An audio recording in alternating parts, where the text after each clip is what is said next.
Did you ask any questions about that? No, there's no asking questions. There's no asking questions. No. There has to be some people that know everything. I think a lot of that is private industry because the government is just so leaky.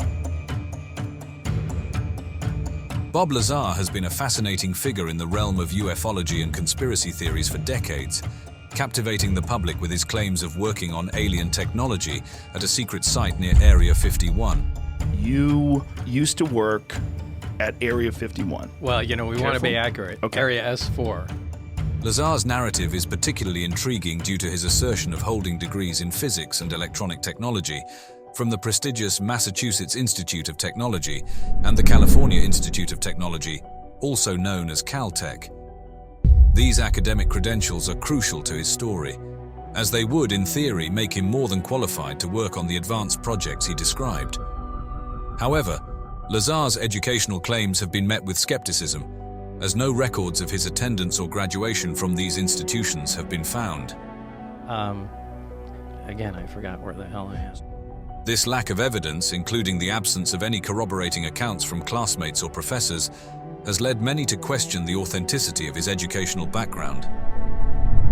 Further scrutiny of Lazar's academic history suggests he might have pursued education at a junior college or taken electronics courses elsewhere.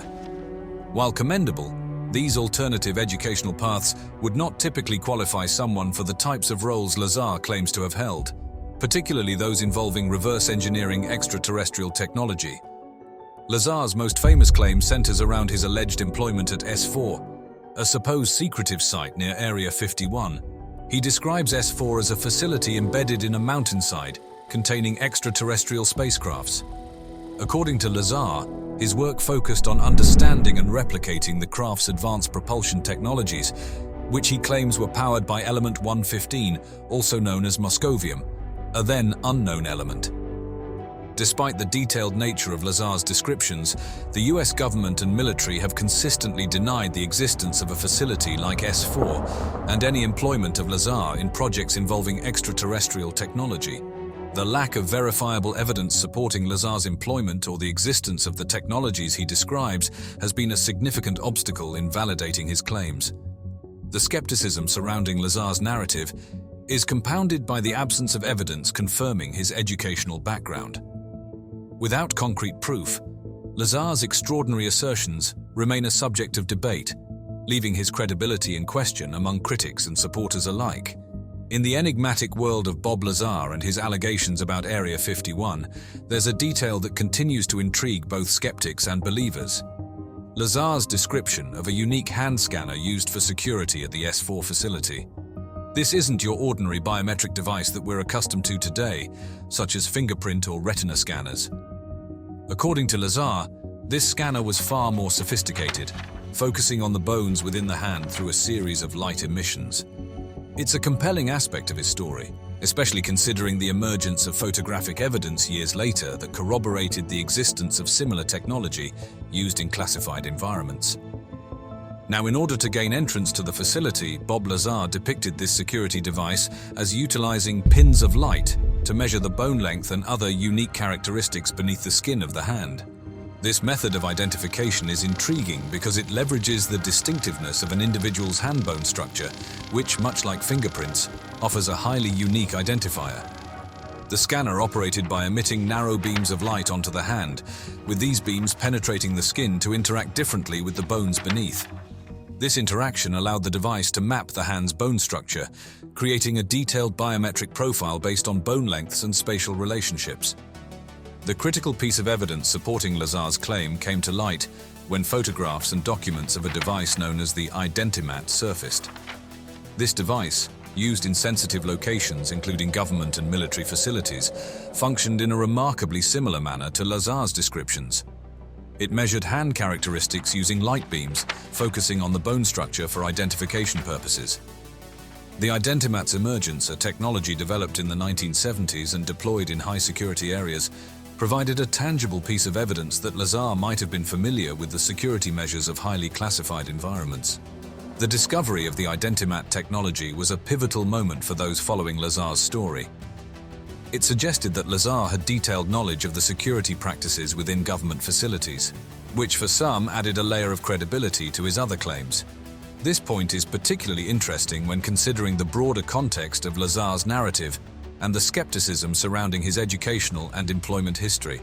The hand scanner's description and the subsequent validation through the Identimat's discovery showcase how specific details in Lazar's story have found support, reigniting debates about the veracity of his claims regarding Area 51 and his work on extraterrestrial technology.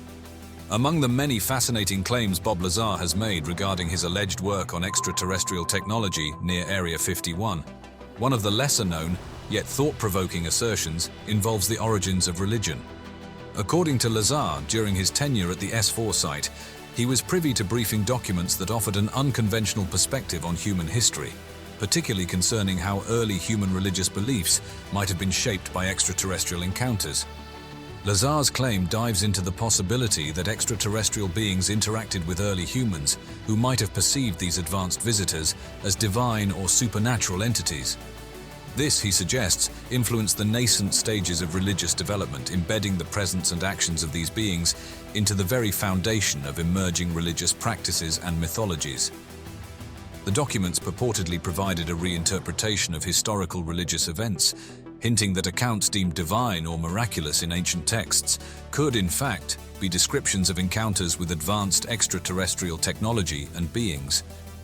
The profound implication here is that many foundational religious doctrines might stem from humanity's misinterpretations of these extraterrestrial interactions. However, as with many of Lazar's claims, this intriguing narrative has been met with considerable skepticism. Critics argue that the absence of physical evidence and the inability to independently verify the existence of such documents significantly undermines the credibility of these assertions. Additionally, the notion that the rich tapestry of Earth's diverse religious traditions could all trace back to a single extraterrestrial origin is seen by many scholars and theologians as an oversimplification of the complex and multifaceted history of religious evolution. This claim about extraterrestrial influence on the origins of religion adds yet another layer to the already complex and controversial story of Bob Lazar. If Bob Lazar is right about all of this, does this mean aliens have been in contact with Earth for thousands of years? Bob Lazar's story takes a deep dive into the realm of science fiction with his claims about UFO technology and Element 115. According to Lazar, the secret S4 facility near Area 51 housed extraterrestrial spacecraft powered by technology that was not just beyond human capabilities at the time, but also seemed to challenge the very laws of physics as we understand them. At the heart of these spacecraft was Element 115, an element that, according to Lazar, was the key to unlocking their mind-boggling capabilities.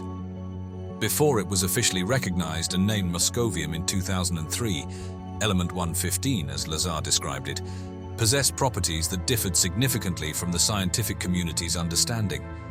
He claimed this element could produce a gravitational field when bombarded with protons, leading to a reaction that could generate an anti-gravity field around the craft. This description paints a picture of a clean and highly efficient energy source, capable of propelling the spacecraft across vast distances by bending space-time. The propulsion mechanism, as Lazar detailed, revolved around anti-gravity technology, allowing the crafts to manipulate space-time around them. This technology purportedly reduced the craft's mass to nearly zero, enabling instantaneous travel across space. Lazar's explanation of gravity wave amplification as the method by which these UFOs operated suggests a technology capable of pulling the craft forward by generating a wave ahead of it, thus falling towards its destination at incredible speeds. Lazar also described the interior layout of these crafts, which was fundamentally designed to support this advanced propulsion system. The control systems were integrated with the gravitational drive, facilitating what one can only imagine as seamless navigation and operation. The theoretical capabilities for travel that Lazar outlined are nothing short of revolutionary, suggesting that interstellar journeys could be undertaken in fractions of the time required by traditional propulsion methods, essentially making the vastness of space navigable within human lifetimes. The narrative Bob Lazar presents is a compelling blend of mystery and technological marvel, offering a glimpse into what could be if his accounts hold any truth. The stories of Element 115, and the propulsion technologies of UFOs as described by Lazar continue to fuel discussions and debates on the possibilities of space travel and the existence of extraterrestrial technology on Earth.